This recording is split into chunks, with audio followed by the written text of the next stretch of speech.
Chapter 1. Introduction. The man who thought his way into partnership with Thomas A. Edison.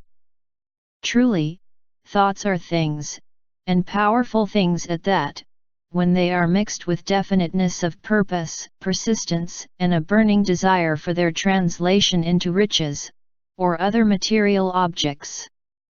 A little more than 30 years ago, Edwin C. Barnes discovered how true it is that men really do think and grow rich. His discovery did not come about at one sitting. It came little by little, beginning with a burning desire to become a business associate of the great Edison. One of the chief characteristics of Barnes' desire was that it was definite. He wanted to work with Edison, not for him. Observe, carefully, the description of how he went about translating his desire into reality, and you will have a better understanding of the 13 principles which lead to riches. When this desire, or impulse of thought, first flashed into his mind, he was in no position to act upon it. Two difficulties stood in his way. He did not know Mr. Edison, and he did not have enough money to pay his railroad fare to Orange, New Jersey. These difficulties were sufficient to have discouraged the majority of men from making any attempt to carry out the desire. But his was no ordinary desire. He was so determined to find a way to carry out his desire that he finally decided to travel by blind baggage, rather than be defeated. To the uninitiated, this means that he went to East Orange on a freight train. He presented himself at Mr. Edison's laboratory, and announced he had come to go into business with the inventor. In speaking of the first meeting between Barnes and Edison, years later, Mr. Edison said, "He stood there before me, looking like an ordinary tramp, but there was something in the expression of his face which conveyed the impression that he was determined to get what he had come after." I had learned, from years of experience with men, that when a man really desires a thing so deeply that he is willing to stake his entire future on a single turn of the wheel in order to get it, he is sure to win. I gave him the opportunity he asked for, because I saw he had made up his mind to stand by until he succeeded. Subsequent events proved that no mistake was made. Just what young Barnes said to Mr. Edison on that occasion was far less important than that which he thought. Edison, himself, said so. It could not have been the young man's appearance which got him his start in the Edison office, for that was definitely against him. It was what he thought that counted. If the significance of this statement could be conveyed to every person who reads it, there would be no need for the remainder of this book. Barnes did not get his partnership with Edison on his first interview. He did get a chance to work in the Edison offices, at a very nominal wage, doing work that was unimportant to Edison, but most important to Barnes, because it gave him an opportunity to display his merchandise where his intended partner could see it. Months went by. Apparently nothing happened to bring the coveted goal which Barnes had set up in his mind as his definite major purpose. But something important was happening in Barnes' mind.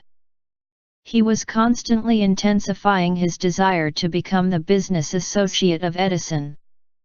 Psychologists have correctly said that when one is truly ready for a thing, it puts in its appearance.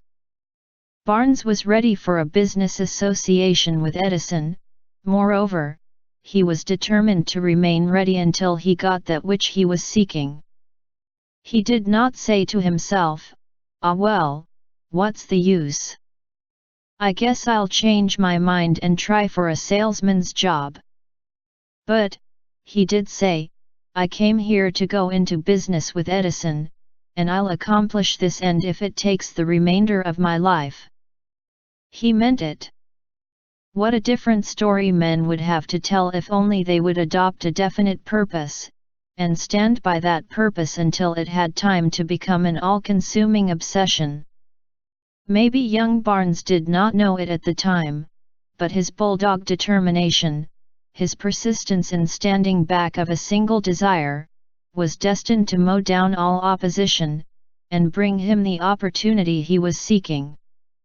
When the opportunity came, it appeared in a different form, and from a different direction than Barnes had expected. That is one of the tricks of opportunity. It has a sly habit of slipping in by the back door, and often it comes disguised in the form of misfortune, or temporary defeat. Perhaps this is why so many fail to recognize opportunity. Mr. Edison had just perfected a new office device, known at that time as the Edison dictating machine, now the EDISON. His salesmen were not enthusiastic over the machine. They did not believe it could be sold without great effort. Barnes saw his opportunity. It had crawled in quietly, hidden in a queer-looking machine which interested no one but Barnes and the inventor. Barnes knew he could sell the Edison dictating machine. He suggested this to Edison, and promptly got his chance. He did sell the machine. In fact, he sold it so successfully that Edison gave him a contract to distribute and market it all over the nation. Out of that business association grew the slogan, "Made by Edison and installed by Barnes." The business alliance has been in operation for more than 30 years. Out of it Barnes has made himself rich in money, but he has done something infinitely greater. He has proved that one really may think and grow rich. How much actual cash that original desire of Barnes has been worth to him, I have no way of knowing. Perhaps it has brought him $2 or $3 million, but the amount, whatever it is, becomes insignificant when compared with the greater asset he acquired in the form of definite knowledge that an intangible impulse of thought can be transmuted into its physical counterpart by the application of known principles. Barnes literally thought himself into a partnership with the great Edison. He thought himself into a fortune. He had nothing to start with, except the capacity to know what he wanted, and the determination to stand by that desire until he realized it. He had no money to begin with. He had but little education. He had no influence.